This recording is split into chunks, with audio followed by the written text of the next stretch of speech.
Hey guys, what is up, and I welcome each and every one of you to a new League of Legends video. So today I'm going to be doing a fairly quick video. I wanted to go over, and I want to start doing this maybe more often. If you enjoyed, by the way, don't forget to hit that like button. Easiest way to let me know. But I wanted to do this more often, where I want to go over some of the kind of recent changes that Riot is doing or thinking of doing on the PvE server specifically, or especially.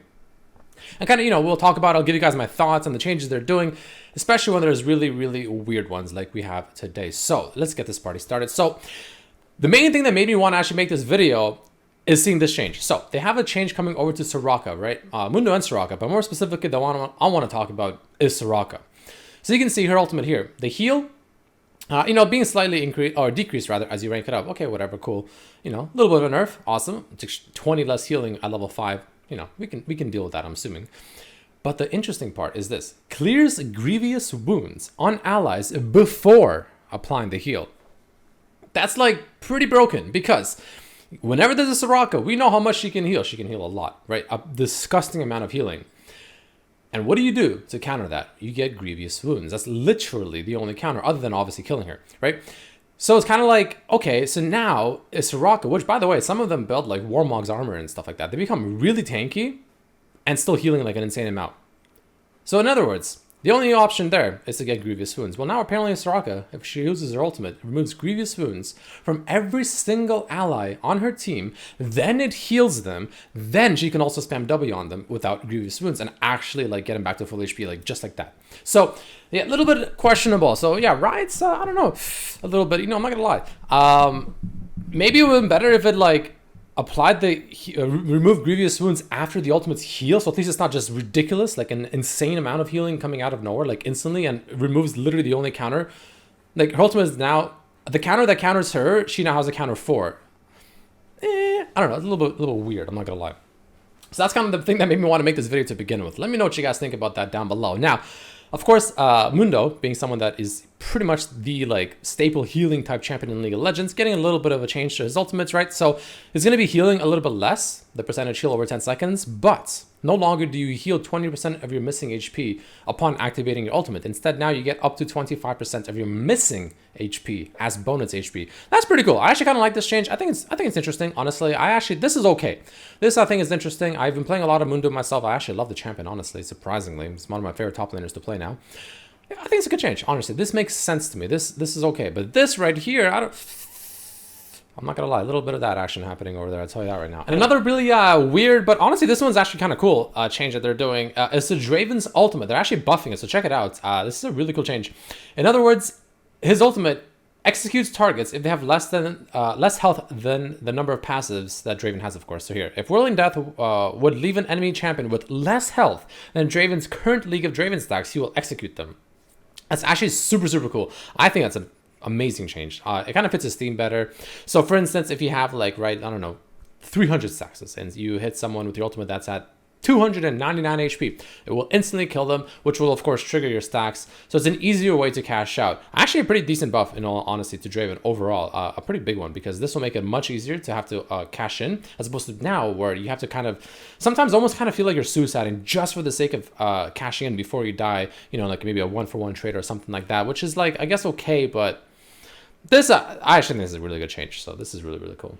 So now there's a bunch of other changes, some of them smaller, of course, but let's go over what else there is. They're also, by the way, putting in the assassins back into the jungle again. It is what it is. Anyways, Aphelios, a little bit of changes, nothing too crazy, just a little bit of a nerf. We have Ashe's volley getting an increase in her W, right? A little bit of a nerf there as well. Now here's where the Mundo changes come in, right? So you have the ultimate change we talked about. We talked about the main thing. You get a little bit of movement speed change. Actually, no, I think the movement speed is unchanged. Never mind. But also a little bit of changes to his Q. The capped monster damage has been increased across the board.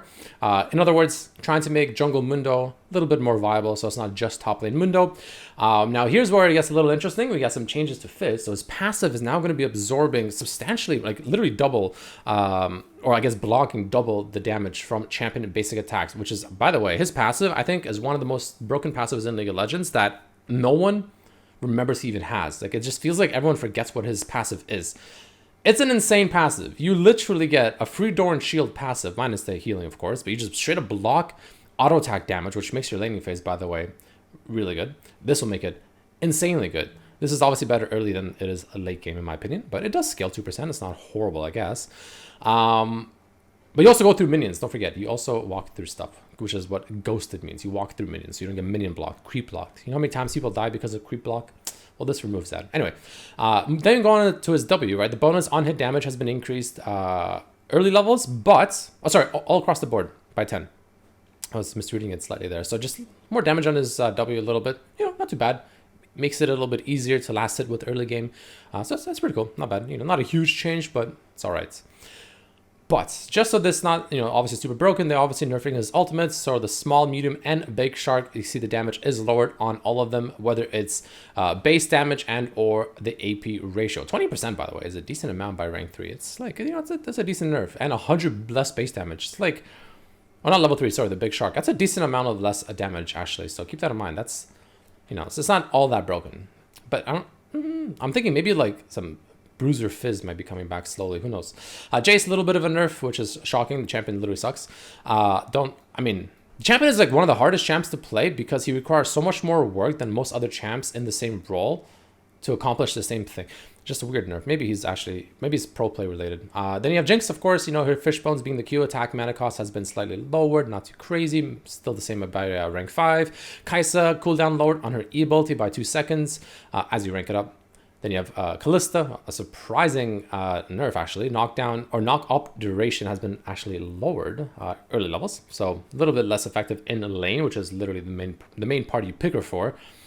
I guess she's strong. I mean, again, I don't see many Callistas, but when I do see her, she does feel pretty good. So maybe it's more pro play related as well. Karma, a little bit of a buff over here to her armor, you can see. And also the E, the shielding has been slightly increased by 10. Kog'Maw, Void Ooze, the AP ratio on his E. Ooh, increased by 20%. Guys, that's interesting, actually. I think AP Kog'Maw, honestly, one of the most fun things to play in League of Legends. Just sniping people all the time. And 20% increase to AP Kog'Maw. Ooh, I mean, on the E ability, that's actually not bad. That's fairly generous, in my opinion. Because they, from what I remember, not too long ago, actually buffed AP Kog'Maw already. So this is a second buff, which is really, really good. So keep an eye out on this, in my opinion. Lilia, of course, the HP per 5, slightly, severely lowered, pardon me. Definitely halved, more than halved. And the health restore against jungle monsters has actually been increased. If anything, this sounds to me like they're trying to nerf top lane Lilia, buff jungle Lilia, because, you know, this makes sense. But this only works if you're in the jungle. So this kind of counteracts that nerf, which only works, again, if you are in the jungle. Her Q ability movement speed duration has been increased by a full second, and the cooldown has been lowered on her E by 2 seconds. Misfortune, total waves has been increased as you rank up her ultimate. Not a crazy nerf, just a little bit of a, buff. A little bit of a late game buff. Black Shield on Morgana, the cooldown has been lowered, by the way, by 2 seconds at every rank. Not really sure why. I think she was perfectly fine the way she was personally, but whatever. So here's where it starts getting interesting. Qiyana. This is where the assassin jungle buffs come back, apparently. Qiyana being the new one, the new addition. HP per 5 has been lowered. Attack speed has been actually increased. Helps you with the jungle clear speed, of course. Her Q damage against monsters has actually been increased. So the base damage overall has been increased by 40 by rank 4. Jeez. The damage beyond the first hit has been lowered. And the damage to jungle monsters has actually been increased by just 25%. But wait a minute. They're trying to buff jungle Qiyana, and they're increasing her base damage on her Q, which is the build that you max first, by 40 by rank 5. That's pretty generous. I have to watch out for this. This is a mid lane buff as well, guys. This is definitely watch out for that, huh? Okay, so that makes sense. Okay, at least they have this. A little bit of a nerf on the E ability, so it's not all just crazy buffs. Makes sense. Still something to watch out for, because the E is like a small portion of it. In your full rotation, you usually get 2 Qs on the target. So you lose 10 damage for an increase in essentially 80 damage just off your Qs in a full combo, right? EQ with the ice element, W, or sorry, alt W with the earth element or wall element, whatever, and then Q, right? 2 Qs, a lot of damage. Renekton, a little bit of a nerf, stun duration lowered from 1.5 to 1 second. I mean, whatever. Not really sure how I feel about that. I don't play Renekton, so I'm happy. Rumble, Junkyard, Titan passive. The attack speed when overheated has been removed, so I guess they thought that was a bad idea, and that someone got fired for that. And then the cooldown has been lowered. This is an interesting one. Singe. During this effect, Singe's Poison Trail also applies so essentially his ultimate now applies Grievous Wounds for 1 second, unless you're facing Soraka, which just removes it. Keep that in mind, right? Pretty crazy buff. Talon Jungle's back again. The Q damage has been lowered, but they're supposed to buff Talon Jungle, I thought. Maybe not the full changes are here yet. I remember there was supposed to be a buff to Talon Jungle somewhere. Maybe it's not updated to PvE server, but at the moment, we haven't nerfed his Q, which is interesting. However, the W... Oh, here it is. Sorry. I was right under it. The W damage has been increased to jungle monsters by 150%, which is actually a lot. So that's a decent buff. Ironically, or oddly enough, they're nerfing lane Talon for no reason though. So it's kind of like, what the hell? I don't know. Anyways, we got some Thresh changes, right? The movement speed has been lowered, less potential to roam, of course, for a Thresh, very roam heavy support. The minimum damage on his ability has been increased. The max damage has also been changed. So it's now 150% per soul, while also scaling slightly worse at the earlier levels, but actually better. So it scales better overall.